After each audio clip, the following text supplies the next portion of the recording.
সবাইকে আমার পক্ষ থেকে, আমার দলের পক্ষ থেকে শুভেচ্ছা। আমি এইখানে আসলে আমার দাদির কথা মনে হয়। আমার দাদি আপনাকে বা তারা তারা চিন্তন না। আমার দাদি সকালবেলা ঘুম থেকে উঠেই ঋষিপাড়ায় আসতো, আর তারপরে নারী টরু কিনে কিনে নিয়ে যেত আর আমার এখানে তা এই পাড়ার মানুষের সাথে কিন্তু আমার অত্যন্ত ঘনিষ্ঠতম সম্পর্ক। এই পাড়ার মানুষরা রাস্তায় দেখা হয়, ওই খুলনা শহরে দেখা হয়, যার সাথে দেখা হয় তার সাথে কিন্তু আমার সম্পর্কটা একটু নিবিড় এবং ঘনিষ্ঠ হয়। এখন আমি মানে কথায় আসি, আপনাদের প্রতি সবচেয়ে বেশি কৃতজ্ঞ এই জন্য যে গত 12 তারিখে যে জাতীয় সংসদ নির্বাচন হয়েছে, সেই সংসদ নির্বাচনে আপনারা যদি আমাদের ধানের শীষে ভোট না দিন তাহলে ঢুকিয়ে দিচ্ছেন কেন মেলা পড়ে না। আপনারা এই জন্যই দলের পক্ষ থেকে আপনাদেরকে আবারও শুভেচ্ছা প্যান্ডেল। একটা কথা শশা হবে,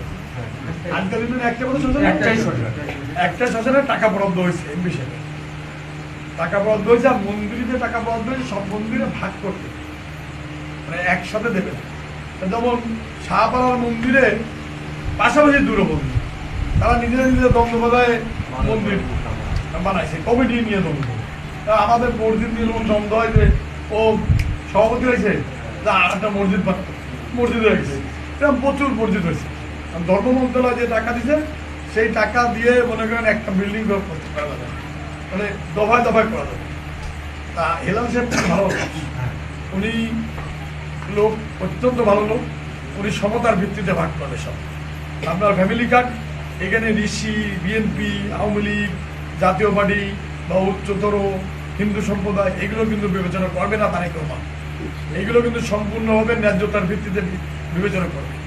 আপনারা আরেকটা জিনিস খেয়াল করেছেন, কৃষি কার্ডও কিন্তু দেওয়া হবে, কৃষি কার্ড দেওয়া হবে, স্বাস্থ্য কার্ড দেওয়া হবে, এগুলো দেওয়া হবে।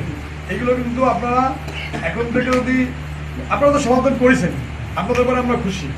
এবং এখন থেকে যদি আপনারা আমাদের সাথে থাকেন, থাকবেন তো অবশ্যই, আপনার সাথে ছিলেন 17 বছর। আমিও কিন্তু নির্বাচিত, আমি কিন্তু বাড়িঘর ছেড়ে মানে ফ্যাসিস্ট সরকারের নির্যাতনে এমন কোনো দিন নাই যে পুলিশ যেত না, আওয়ামী লীগের লোকজন যেত না, যাই আমার ডিস্টার্ব করতো বাড়িতে। মা ভয় পেত, মা স্ট্রোক করে তারপরে মার শরীর খারাপ হয়ে গেলো, বিছানায় পড়ে গেল।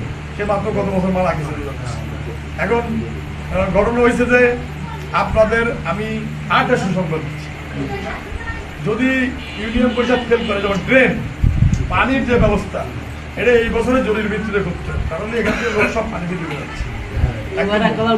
2 নম্বর হচ্ছে আমি সব জানি 2 নম্বর হচ্ছে কারা পানি সরানোর ব্যবস্থা করতে জানি, সেই ব্যবস্থা আপনারা বুক করে বলতে পারতেছেন না।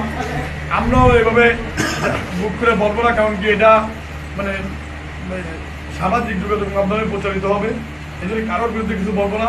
সবাইকে আমরা সতর্ক করতেছি যে এই পানির ব্যবস্থা যারা আটকে রাখছেন তাদেরকে অবিলম্বে পানির ব্যবস্থা ফেলে দিতে হবে।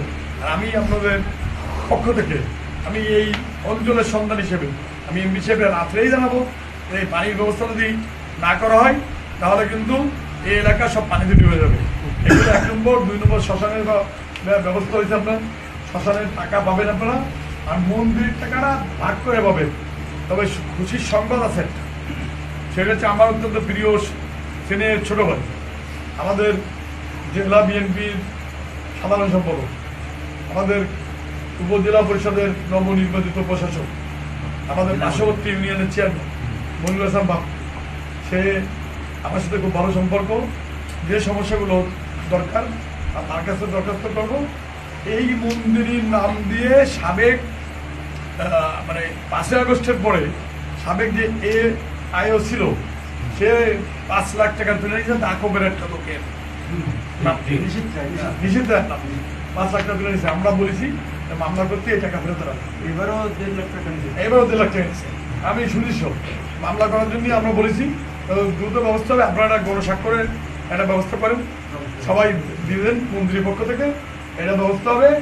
আর শ্মশানের যে 14 সংখ্যা যে পুজো, এটা 28 তারিখ 28 মাস, এই পুজো উপলক্ষে আমরা আমাদের মেম্বার সাহেব আপনাদের একটা ভিডিও নিন, শ্মশানের মন্দিরে আপনাদের শুভেচ্ছা দিচ্ছে কিন্তু সভাপতি আর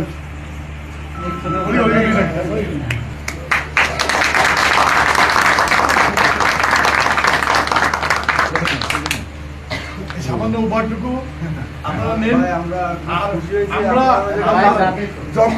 যখনই আপনি বলবেন, আপনারা আমারও যখনই বলবেন ফোন দিয়ে, আমার বোনের তো যারাই বলবেন তারাই সে আমার নাম্বার দেবেন।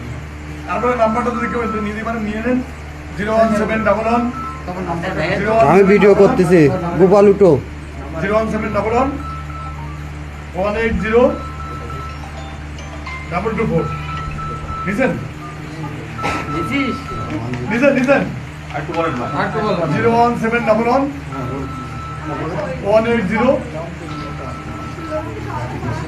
224। তাহলে সবাই ধন্যবাদ দিলাম আমরা 28 তারিখ।